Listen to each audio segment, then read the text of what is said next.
Yeah, I'm thrilled to be here and where I am today, a year later. So Hello, everybody, and I'm back with another case study today. Somebody with a really phenomenal first name, a guy called Steve. Steve, how you doing, man? good. How are you doing, Steve? I'm doing very well. It's great to get to chat to you. I know we've met before in person. We're here now chatting over Zoom during a very weird time in both our lives, but I'm delighted to be chatting to you today. Likewise. Okay, man, awesome. Well, look, what we do, as you know, with these case studies is we always want to go backwards, first of all, and look at how did a guy like yourself who didn't know about selling on Amazon, how did you even hear that that was the thing you could do? Tell me about that. Yeah, it's funny. Actually, I was considering starting my own business, with the way things are, and just wanted to do something different. So I was thinking about franchises, and I was very serious about opening a franchise Hmm. and paying the $70,000 or whatever it was to get into it. And then to realize maybe it's not such a good idea. I think by doing all these searches, I came across on Facebook this Amazon, your group, and looked into that. And I thought, wow, this is something that could very well be something that I could do very well, and little risk and little money up front. So I was like, let me look into this. And I saw your video, and I just thought, wow, this is amazing. I also looked at other Yeah. opportunities out there, and Yep. but I decided to go with you guys. It just looked like a good fit, and here I am today. Yeah, that's it. I was going to say you're still here, so that's a good sign, Steve. Yeah, yeah, Right, cool. So that's interesting. And I think a really great point you brought up is the fact that you were looking to get involved with a franchise, and you saw that big, amount of money that has to come in up front, and you're obviously paying a franchise fee then yearly and a share of profits or revenue. And so I think that's the thing that's missed a lot of times, right? That people like kind of come online thinking it's like not a real business. It's like a thing I can start with $100 or something like that. right. What was your mindset around that kind of thing? Like, what way do you think about this business, or did you think about this business when you got into it? Was it like, this is a real business, I'm going to take it seriously, or I'll see how it goes? How did you think about it? No, absolutely. I mean, since I was interested in doing the business, I'm thinking, I'll find whatever I can come up with to start the business, and I want to do it full force. And if it takes $10,000, $20,000, I will find the money and do it. It's a lot less than the franchises options. And so yeah, it was just like it was a no-brainer for me, basically. Yeah, real business. So That's good. yeah, You went in yeah, that way. So yeah. tell me a little bit about like when you got involved and you started to learn about researching and things like that. How long did it take you to find your first product? How long did it take you to kind of get the system down? Tell us a little bit about that. Yeah, I mean, in the beginning, I was actually traveling a lot. I was up in Chicago in the winter and pretty much had some time, free time, and did a lot of the research and got into the modules, started looking at the products. And it took some time. I mean, I'm very methodical. I'm a QA analyst, actually, so I do software testing, very detail oriented. So I'm looking at all the products and things like that, just putting in the time, and doing it pretty much every day. And then got more than 100 products. A lot of them ended up not being worthwhile, Yeah.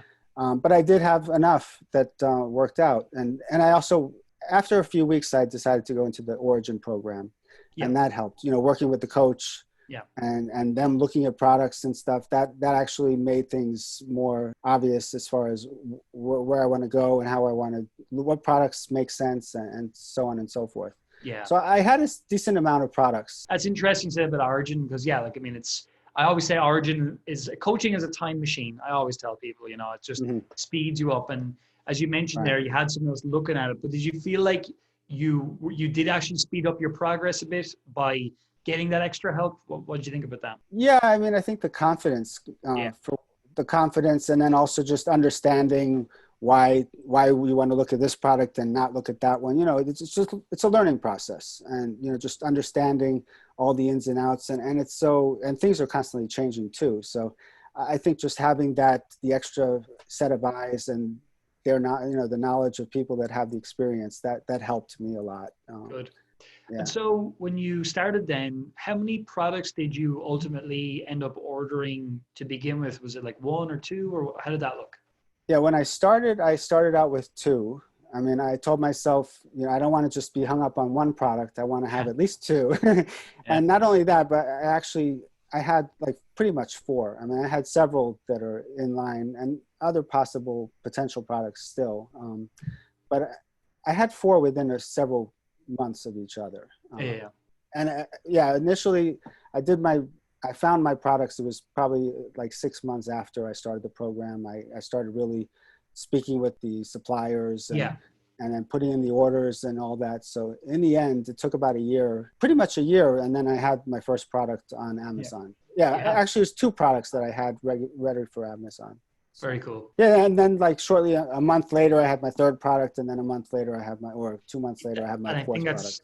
That's a great point. You kind of, it took you a bit of time, but you were sharpening the axe rather than anything else. Right. And when you were ready to go, you were able to properly go. And I think that was, good. And I think, again, it's like anything, right? It's like some people, they get launched within 3 months of starting or whatever. Some people it takes them 6 months, some people a year. I think that's the thing. People get hung up on speed, Steve, don't they? Like they want it all overnight, but like, starting any business, like say it was a coffee shop in your local town, like we often talk about, that would take time too. Like that would take probably a year, to actually set it up properly and do all the bits and pieces. So so I don't think that's like weird or anything. I know you've done well with some of the products. If you've had some winners and things like that. So how has that kind of panned out for you in the end? I think you went out of stock recently as well, if I remember correctly. Yeah, one of the products is pretty much almost out of stock. Yeah, it's. What about the other products? Have they gone well for you? How's that gone? I mean, they're going okay. I still want to get it to be where it's like flying off the shelves, but I think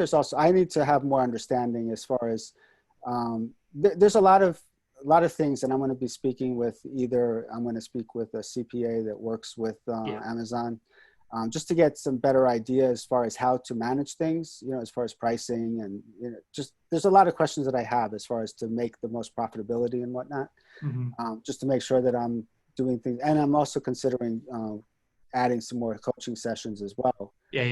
For people that have this kind of experience. I mean, I'm making sales. It seems kind of cyclical, and I think it depends. It depends on the products, and there's so many variables. It's kind of hard to say. So I kind of would like to get some more insight as far as but I mean, and how to do it. I suppose bottom line, you're still learning. You're learning PPC. You're learning things like that, but you're making sales, and it's they're going well. So that's positive, very, very positive. Absolutely. That's great. And again, I don't know if you know Micah, but Micah would be a good connection for you on the CPA side. Okay. You know Micah? Okay. Yeah, I've heard of him. Yeah. I'll introduce you. Mike is great. Okay. He's very helpful in that respect. So that's great, Steve. So a question that I feel a lot of people have is when they're looking to pull the trigger on a product, everyone says pull the trigger. It's like some people, it really eats them up, find it really hard. Anything you could share in that regard that might help people relax a bit more about it? Or what's your mindset regarding things like that, pulling the trigger and things like that? The first product is not going to be ideal. It's usually that's the worst product supposedly. And rather than just wait and, just take action, just go with, you've done the research, things look good. If it's not going to be out of the ballpark, so what? I mean, at least go ahead and take the action, and then you'll learn so much from the experience. And the idea is not just to spend all your time on one product anyway. You have to take the first step, and you can analysis by paralysis. It's not going to do you any good. So I agree with that. Go for it, bite the bullet, go. I agree, and I think that's it's like any business, like your first attempt is never going to be the best. It's like you learn to paint something.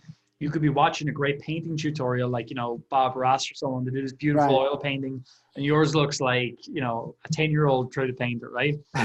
So it's that kind of thing, and I think that's a good point. I feel like that's something people don't want to talk about, the fact that maybe your first product is not going to be the best, but at the end of the day, you'll probably sell out and break even if worst case scenario, Exactly. And that's not that big a deal. And as you just said, the learning, like you learned a lot from that, obviously, from importing to everything else. Like, I mean, you would you felt like you got almost like a little MBA, or almost, condensed down in a short period of time?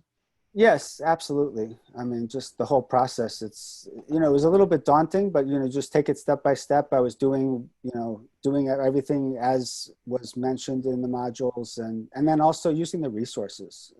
Yeah. Facebook, searching on Facebook for any issue, anything that comes up, and 9 times out of 10, the answer is going to be there. So, Well, you're very good for that because I don't see you posting all the time. I only ever see you post them whenever you're not sure and it's not out there. right. So yeah, just to kind of wrap up then, I mean, any words of advice for anybody who's considering starting, they're not sure, because there's a lot of people out there shouting all the time, right? And I'm always like, look, let's do these case studies, let's hear from real people like you. What advice would you give people? Yeah, I mean, I would say if you're interested in having your own business and willing to put forth the time and the money that it takes, which is not a whole lot, considering, I would definitely give you guys a consideration. I mean, it's definitely something well worth it. And yeah, I'm thrilled to be here and where I am today, a year later. So, Well, that's great, man. Well, look, I look forward to seeing you succeed and grow with us in the future. And thanks again for jumping on today. I mean, these interviews, they really help a lot of people, So your bit of time today has really inspired a lot of people, Steve. So to everybody watching, jump down below, give the video a like, and say thanks to Steve for his time today. He doesn't get paid for this; it's something he does out of just out of inspiring other people. So again, thank you, sir, and I look forward to hopefully seeing you in person in the future again and likewise. keep on rocking. All right. Thank you.